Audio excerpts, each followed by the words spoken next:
going on, golf fans? It's your boy Luke. We've got ourselves a regular tour event here, full field, back to our regular bread and butter when it comes to the channel here. So excited to bring you guys our value picks for this week's Sanderson Farms Championship. Going to break down some of the salary saving plays that you can get to open up some flexibility up top. Also, get some much needed ownership leverage. And these top 6 plays priced $8,000 and below on Draftkings are going to be key pieces of my player pool. So not going to delay, not going to go ahead and stall here at all, boys. Let's go ahead and get this thing started.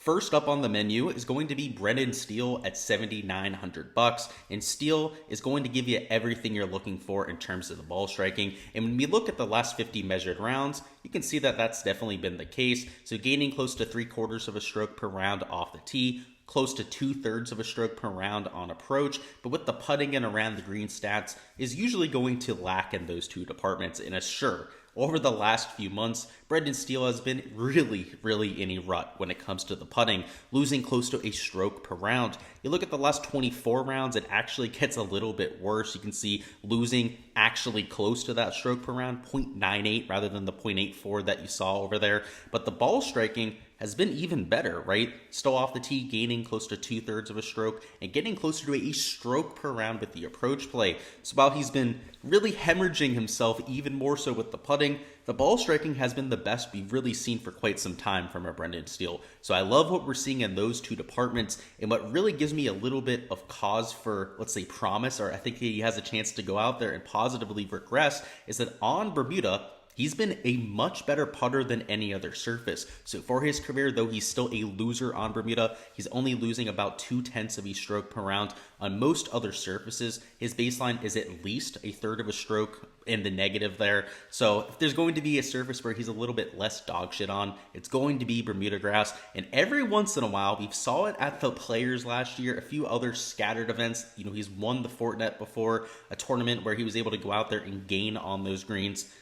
When he goes out there and he can even gain 2, maybe just 3 strokes putting to the field over a 4-round sample size is when he's going to at the very least be in contention. So in a large field sort of format where we're looking for that upside, I know that the putting isn't giving us what we're looking for. I still think there's a few breadcrumbs out there that maybe he'll be able to gobble up this week and give us that ceiling performance that we're looking for. Next up, though, a little bit more reliable, somebody who pops a lot more often with the putter is going to be Smalley. Young up-and-coming player last year, was a rookie on tour. A lot of people, especially early in his career, when he would get a few sponsorship exemptions, would try to be early on Smalley because of how talented the kid is, and that is undeniable. So from the ball striking perspective, we know what you're getting here. He's going to gain on approach. He's going to be extremely consistent off the tee. You can see gaining 2/10 of a stroke per round off the tee. That is only going to increase as he gets bigger, builds out his frame even more, gets stronger. He's already hitting it about 305, 310 yards off the tee, and he's not a very big dude. So I expect that to only increase as his experience gains over the years. And then on approach, he's already getting close to 2/3 of a stroke per round. And again, this kid is young. He's raw. He's just getting better and better as the months go on. So Smalley, somebody that I want to be early on rather than late to the party, and something that's made him especially valuable in these large field GPP sort of formats is the putting. You know, the putting pops from time to time. I mentioned that he goes out there and he gets to those ceiling performances a little bit more often than somebody like a Steele. But much like Steele, when things are going sour for him, he's really going to hemorrhage strokes to the field. So that's why from a 50-round sample size, you will see that he's losing strokes to the field. But over his last 24 rounds, you'll get an idea for what I really like about him in this sort of field. He's still gaining off the tee, still gaining on approach, but actually gaining with the putter, right? He goes on stretches where he'll go out there, gain in 2-3 straight events, that sort of thing. And of late, we've seen a lot of positive momentum with the flat stick with Smalley. So I think if there's a time to buy in on him, it's at a weak field event,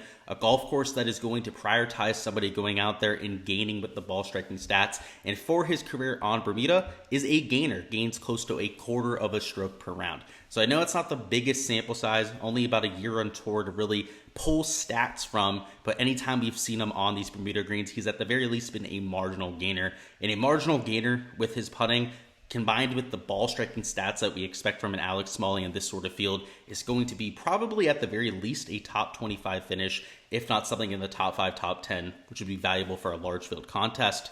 Next up, we've got Adam Svensson, a similar player where he's young, up and coming. Ball striking stats are just going to pop off the page. And we look at the last 50 measured rounds, that is certainly the case, right? Gaining off the tee, gaining on approach. But more importantly, and the rest of the picks here are going to have the same sort of archetype. They're great on approach, and he's a great putter when he has things working. Gaining close to a quarter of a stroke per round in that category, a third of a stroke per round on approach, and over his last 24 rounds, he actually improves in both categories. Closer to a third of a stroke per round on approach, also close to a third of a stroke per round with the putting, and then on Bermuda grass, while it's not his best surface, he's still half decent. You can see he's a loser in that category, but on the bent POA surface, the bent surface itself, actually an even bigger loser there. So it's his second favorite surface. It's not his favorite, right? You know, everyone out there has that one surface, kind of like an Alex Smalley on Bermuda, where he's a much better player than his baseline. The thing we want to give Adam Svensson a little bit of credit here for is some of the recent form, some of the finishes, because this guy gets a 12th place finish at the Fortinet, a 24th at the Rocket Mortgage. That might not seem like such a great fantasy performance, except when you realize that he was top 5 in both of those fields in terms of birdies made. So somebody who, when he makes the cut, is going to well outpace his finishing position when it comes to fantasy scoring, just because of how many birdies he's able to produce. And even at the St. Jude, where he made the cut there, that was a tough field again, top 125 on the PGA Tour there, made the cut at the Wyndham. He still far outpaced all of his peers. So from a fantasy perspective, in this 7K range, you gotta love an Adam Svensson, and particularly when you get him in a weaker field event, where instead of finishing in 40th or 50th place when he goes out there and has that performance, it's probably closer to a 25th to maybe 30th place performance. And given how many birdies that he's able to produce, at $7,400, especially in a smaller field sort of GPP, maybe like a 2 to 3 max single entry kind of GPP, those sort of contests, Adam Svensson is absolute gold. So if he's going to be relatively low owned this week, it's way too early to tell on that sort of thing, is going to be somebody I'm well over the field on. Just to give you an idea, because we are halfway through here, if you are looking for access to all of my projections, not just the players that I'm highlighting here on these videos, so the guys that are in my player pool, you can see I have a whole category over here, projected ownership for everybody, all of my modeling, whether it's course fit, recent form ranking, shots gained putting on Bermuda stats, all of the other tabs of shots gained data that I've referenced throughout the video here. Make sure to check out my Patreon page. There is a link down below of the video description. It is $10 a month to join there. You get access to not only all of my Draftkings projections, all of the spreadsheets that you see in my videos, but also all of my prize picks write-ups, the slips that I'm putting out for prize picks, and I also have an NFL tier there too. So there's a combined tier you can do there. You can just do the NFL if fantasy football was more of what you're looking for there too. Just a lot of content that doesn't go up here on the YouTube that I put out and distribute in that fashion. So I wanted to mention it. I obviously get asked about it quite a bit there, so I just want to make sure you guys are all aware. Let's move on to the bottom 3 value picks, and I don't want to call them the bottom 3, right, because they're just a little bit less expensive than the other 3. These 3 players should be relatively low owned, and I think still bring tons of upside to the table. So first off, Stephan Jaeger at $7,200. The ball striking for him has just been masterclass for the last few months, and really what you know Stephan Jaeger for, especially coming off the Korn Ferry Tour, was his putting. He was known as a short game specialist, but over the last 50 measured rounds, and keep in mind, this is not a short-term sample size, right? We're talking about a relatively, 3-4 month sort of sample size at the very least. Gaining off the tee, even though it's just a marginal gainer right there, that's still great to see. Gaining close to half a stroke per round on approach, close to half a stroke per round around the green, in losing with the putter. You never see that from Stephan Jaeger. And that has produced quite a few good outcomes for him. So when we take a look at the recent form here, you'll see that he made the cut last time out. That's decent. Made the cut at the St. Jude. Top 15 at the Wyndham. Top 5 at the Rocket Mortgage. Did miss the cut at the 3M Open. But even over the last 24 measured rounds, he hasn't been outrageously good with the putter, right? He's just been a marginal gainer.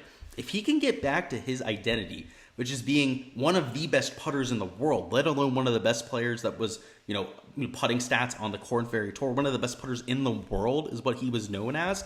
I mean, this guy could go out there and just pop like crazy here over the next few events. And the swing season is really where you start to see some of these young, up-and-coming, talented prospects go out there and assert themselves why not a Stephan Jaeger? Why not an Alex Smalley that we talked about a little bit before? These sort of players we're not going to get at these price tags in towards the end of the year if they have any sort of the type of potential that people are putting on their shoulders.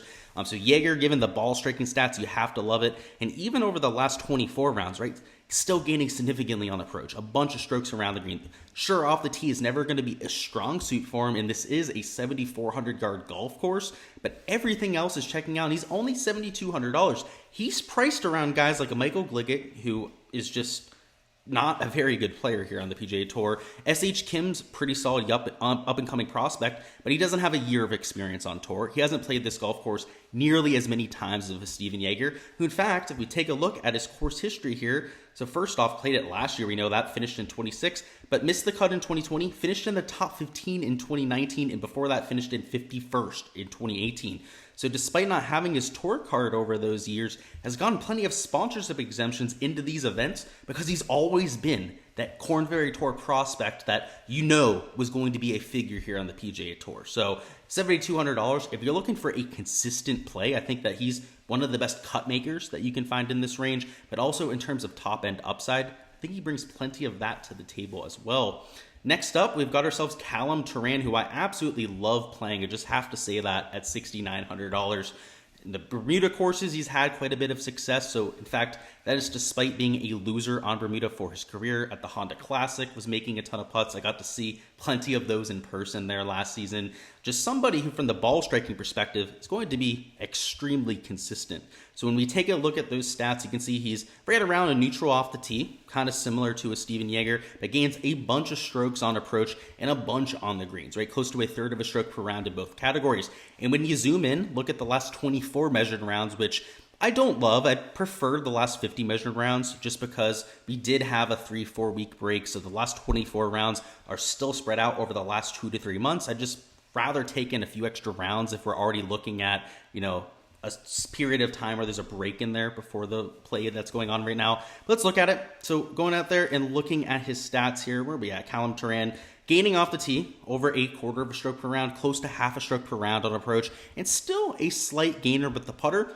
That is an extremely consistent profile, right? He's always been pretty decent off the tee. Sometimes it's close to a neutral. He's not the longest player out there, but does hit a fair amount of fairways. The approach play is always going to be a positive, and albeit the putter hasn't been as hot lately as what we saw maybe like 2 to 3 months ago, where he was posting a lot of those top 25, actually flashing in the top 5, top 10 for a few of his finishes. He's still been more than serviceable, right? Still gaining consistently across the board.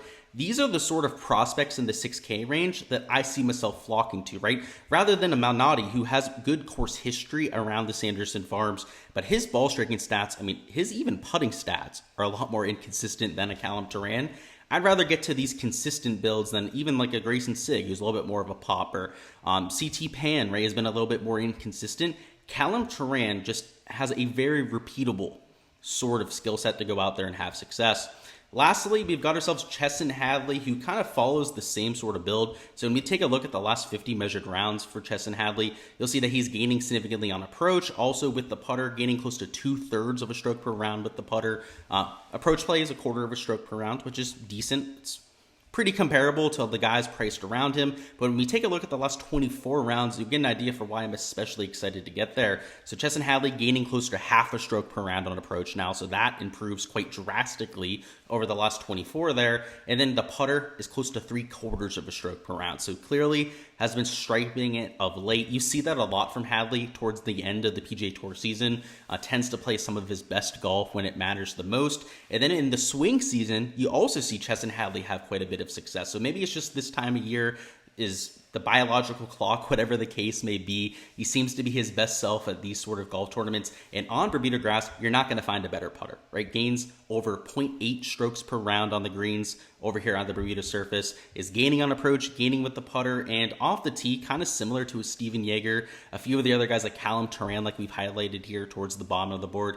Maybe not the best players off the tee, but at a swing season, birdie fest sort of golf course, I'm a lot more worried about a player's putting ability than I am their off the tee ability, right? Anyone can get the job done around this venue. It's not like we're looking for only bombers or only players that are accurate off the tee. It's It's a lot more about setting up opportunities with the approach play, which all of the guys we've talked about, right, are gaining significantly on approach, and then making those opportunities, right? There's a reason why Jon Rahm takes such exception to these quote-unquote putting contests that you have out there. So Chesson Hadley, a player that should revel in those sort of conditions, is going to love a putting contest because, again, on Bermuda, you're not going to find a better player in the field. All right, fellas, that is all I've got for the value picks this week. Before you hop on out of here, go ahead and smash that like button, but also go ahead and comment down below who your favorite value pick on the slate is. Can be a little bit chalky if you want it to be. Can also be a low-owned gem if you're leaning that direction either. But go ahead and comment that down below, and go ahead and subscribe to the channel if you haven't already too. We're going to have even more content dropping throughout the week. We'll have a fades and sleepers video dropping